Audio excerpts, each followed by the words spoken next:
Mielos damos, sekėjos, kanalo svečiai, sveikinusi savo kanale Mystic Mama ir šiandien mes darysime numerologinę poros analizę. Primenu, jeigu jūs norite, kad išanalizuočiau jūsų porą arba jūs pačius pagal karminės numerologijos principus, galite palikti savo kontaktus, vardą, gimimo datą po šio video arba prie įrašo, kuris yra mano kanale. Man parašė Alma ir prašė paanalizuoti jos porą. Taigi mes turime Almą ir Darių šiandien. Ir įdomus dalykas tas, kad Alma neparašė, ar jie yra susituokę ar ne, todėl bandysime žiūrėti pagal visus parametrus. Alma yra gimusi Liepos 21 dieną, o Darius gegužės 27 dieną. Taigi Almos charakteris yra labai smalsi, domisi naujovėmis, tikriausiai labai patinka keliauti ir netgi patartina keliauti. Aplamai pagal jos gimimo datą ir 21 arkanas ir 7 tai yra apie keliones, apie nestovėjimą vietoje. Todėl jeigu kažkokiu būdu jūsų profesija susijusi su kelionėmis, su turizmu, jeigu kažkokiu būdu jūs gyvenate užsienyje, tai yra be galo palanku. Ir kaip gyvenimo užduotis, devintukas yra labai tokia gili užduotis pažinti šį pasaulį ir perduoti tas gilias žinias kitiems, domėtis tą pačią ezoteriką, domėtis vidiniu pasauliu tiek savo, tiek kitų žmonių, tokia, sakyčiau, labai ezoterinė užduotis Almos. Jeigu mes pasižiūrime į Darių, tai Darius yra, vėlgi jis yra labai gilus žmogus, turintis supratimą apie kaip veikia šita visata, šis pasaulis. Toks pagal penketuką, toks jau vaikas buvo ganėtinai toks gilus filosofas, galbūt ne pagal savo amžių, protingas vaikas. Ir be galo šita tendencija, aišku, ir pagal penketukus jį tęsiasi. Penketukas žmonės gimę gegužės mėnesį, jie dažniausiai ateina pas savo mamas ir čia labai svarbu suprasti, kad visi iššūkiai, galbūt tam tikri konfliktai, kurie kyla su mama, tai yra ne šiaip savo, tai yra būtent šio įsikūnijimo, pamoka ir reikia būtinai išlaikyti gerus santykius, jeigu nepavyksta kažkaip kartu matytis, girdėtis, nes pastoviai kyla konfliktai, tai bent jau tikrai išlaikyti tam tikrą atstumą, bet kad būtų harmoningi santykiai. Be to, Dariaus gimimo datoje, arkanuose yra netgi 2 penketukai, kurie rodo į tai, kad į tėčio svarbą jo gyvenimo, ir tą pavyzdį. Ir jis, turi irgi perimti tokį penketukas pagal taro arkanus, tai yra žynys. Ir, jo užduotis vėlgi pasisemti tų žinių ir vis tiek tam tikrų būdų perduoti tas žinias kitiems. Labai toks, Dariaus vaidmuo yra labai toks tėviškas vaidmuo, Tėtis šeimoje, kažkur tai tėtis visuomeniai, pas Darių gali ateiti žmonės prašyti patarimo ir nebūtinai, kad jis bus tos srities ekspertas, bet tiesiog jis gali sudaryti tokią nuomonę ir žmonės gali pasitikėti juo ir matyti jame tą išminčių, prie kurio jie eina. Ir aišku, galutinė ta užduotis pagal 20-tuką, kad jis vis dėlto turi suburti šeimą, tęsti giminę, būti giminės tuo subūrėju, Almos pagal treituką užduotis irgi galutinė tą vat gyvenimą vis dėlto būti, žinot, mama iš didžiosios raidės, iš vienos pusės, tai reiškia visiškai, jeigu yra vaikų, aprūpinti vaikus, būti ir mama, ir trenerė, ir mokytoja savo vaikams, užsiimti savo vaikų auklėjimu, arba jeigu mes kalbam ne apie vaikus, tai gali būti vėlgi anūkai, ne, pagal situaciją, arba tai yra savo kažkokio tai verslo kūrimo, savo projekto paleidimą į pasaulį, ne? Taigi vaikai arba tas vat plačiaja prasme. Gerai, pasižiūrėkime į šią porą, kaip jie sueina pagal savo užduotis. Šiaip kaip pora, pagal savo socialinę užduotį, jie labai yra tokie tikrai skirti, sakykime, lyriniams santykiams, pagal savo socialinę tą užduotį, labai romantiška energija, tokia svajokliška energija gali juos jungti. Tikrai, sakykime, Alma jaučia tokį kaip tu esi mano vaikų tėvas, gali jame matyti tą, kur Darius galbūt labiau Almai labai teigiamai vertina jos profesionalumą, jos konkretumą tam tikrais atvejais, jos galbūt netgi tokį verslumą, praktiškumą.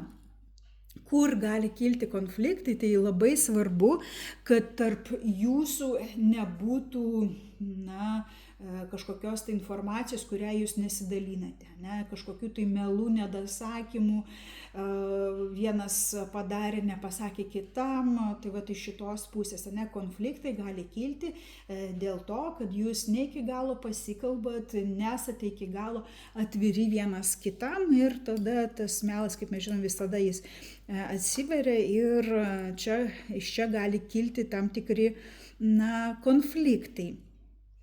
Pagal komforto zoną, abudu esate, tokie,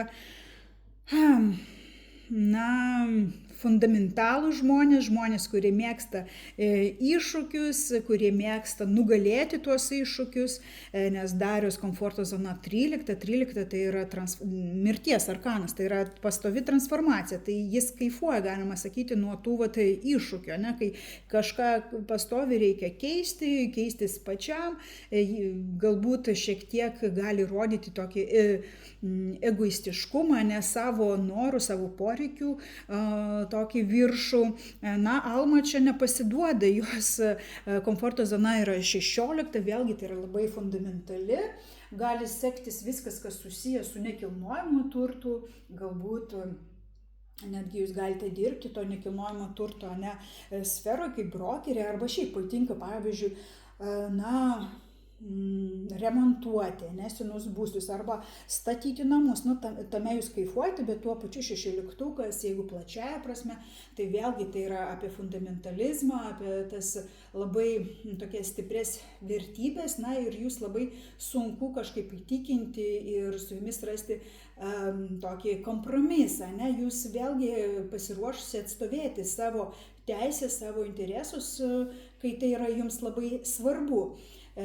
Todėl čia gali būti tikrai tie konfliktai pas jūs, kurie yra susiję būtent su tuo, o kasgi yra šeimoje, tas šeimininkas, kieno valdžia, ir galite bandyti vienas kitą, taip sakant, kažkaip, konkuruoti tarpusavėje, Šiaip pagal komforto zoną, ką reiškia pagal komforto zoną, tai kai pora yra tiesiog buityje, kai ji nėra sociume, kai jai nereikia jokių kaukių, tai energija tokia, kad jūs leidžiate vienas kitam būti laisvu žmogumi, jūs nepririšat to žmogaus, kad tu būtinai turi praleisti tą laisvalaikį su manimi, jūs tiesiog leidžiate atsiskleisti vienas kitam tuo, reiškia, būti asmenybę, bet tuo pačiu kaifuojate ir labiausiai jums patinka būti kartu, kai kažkas keičiasi, kai pavyzdžiui išvykstate į kelionę, kai reikia persikraustyti, tada tikrai toks būrys, komanda, kur puikiai galite dirbti kartu. Vėlgi čia jeigu mes kalbame komforto zonos, spektrais, tai Alma vėl mato, tikrai mato Darių tą žmogų, su kuriuo galėtų pratęsti savo giminę, su kuriuo galėtų leistis į tą ilgalaikę kelionę, ne? O Darius Almai mato puikią pašnekovę, ne? Su kuriuo galima ir pasikalbėti, ir pasikeisti tom idėjom kažkokiom, tai aptarti kažkokią informaciją. Bet, kaip minėjau, čia jums reikia tiesiog labai pasižiūrėti, kaip jūs ieškote kompromisų tarpusavėje, nes būtent tas dalykas ir gali, kaip ir būti tas taškas, ties kuriuo jūs galite pyktis. Jeigu jūs, sakykime, iki šiol nesate susituokę, tai galioja jūsų gimimo dienos energijos. Ir kai jūs susipažinote, aišku, galėjo pritraukti jūs tą energiją, kur jūs matėte vienas kitam labai atsakingą žmogų, galbūt labai tokį verslą žmogų, o galbūt jūs buvote ir kolegomis, galbūt kažkur mokytės kartu, jeigu jūs jau ilgą laiką kartu, ne vienoje mokykloje, ir tai buvo vienas universitetas, vienas kursas, ir tas sujungė jūs profesionalis sritis galimai. Vėlgi vienas kitam tikrai matėte tą ir iš Almos pusės galbūt tie jausmai buvo, kad koks tu esi gilus, galbūt Darius šiek tiek toks buvo, vienišas vilkas, bent jau Almai tai pasirodė, bet labai gilus, labai toks, išmanantis, kaip minėjau, žodį tokį išminčius. O Darius pamatė tą moterį, labai moterišką moteris, Alma jam pasirodė, ir tikrai moteris, kuri galėtų jam pagimdyti vaikų. O jeigu jūs susituokę, arba kaip keitėsi, pavyzdžiui, jūsų energija susituokos, tai jūs labai galėjote jausti vienas kitą, taip tokie ir priklausomi galite būti vienas nuo kito ir nuo aplinkinių nuomonės, kaip vertina mūsų šeimą, ir turite labai vienas kitą, kadangi labai gerai pažįstate ir jaučiate, ir galite žaisti tokiais manipuliatoriaus žaidimais, ne poros viduje, bet tuo pačiu poros viduje labai svarbios yra tos emocijos, emocijos.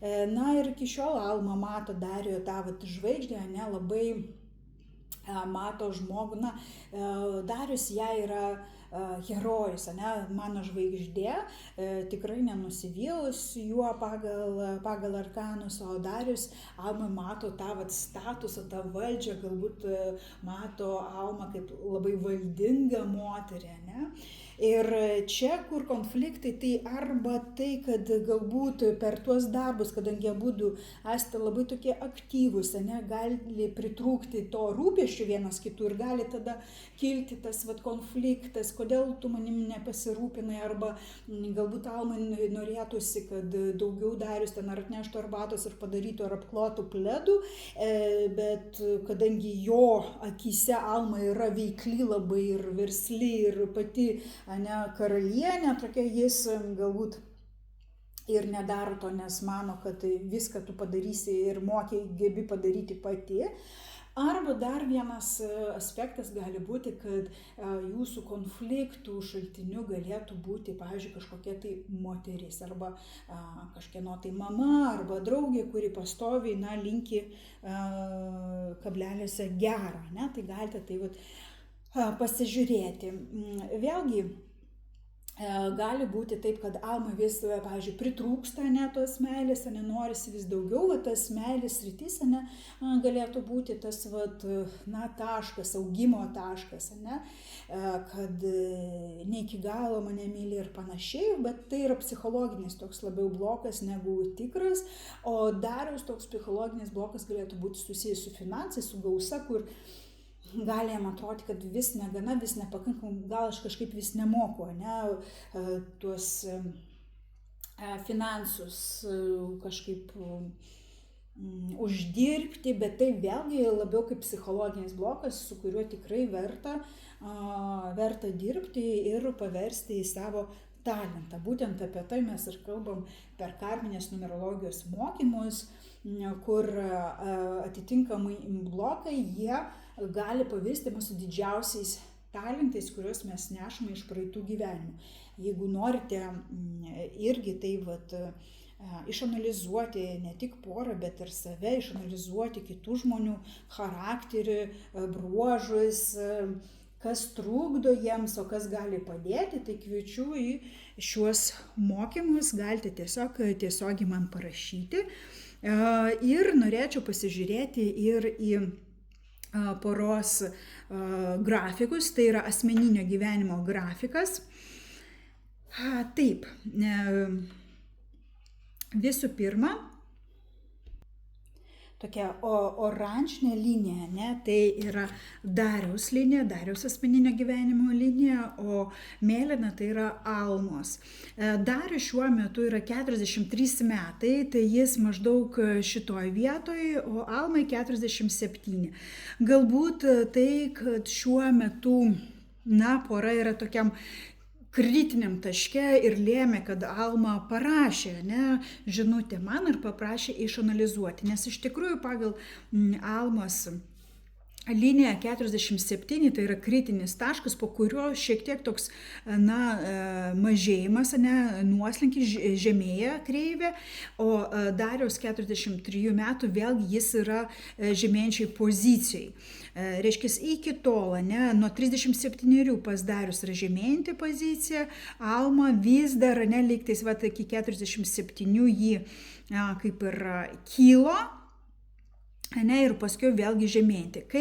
Priminsiu, kai kreivė eina į viršų, tuomet asmeninio gyvenimo kreivė, tuomet mes esame labiau motyvuoti dirbti santykiuose, mes norime būti santykiuose, mes esame pasiruošę matyti tuos geruosius dalykus savo partnerę, labiau romantiškai nusiteikę atleisti tam tikras klaidas ir, kaip minėjau, dirbti ir būti kartu poroje.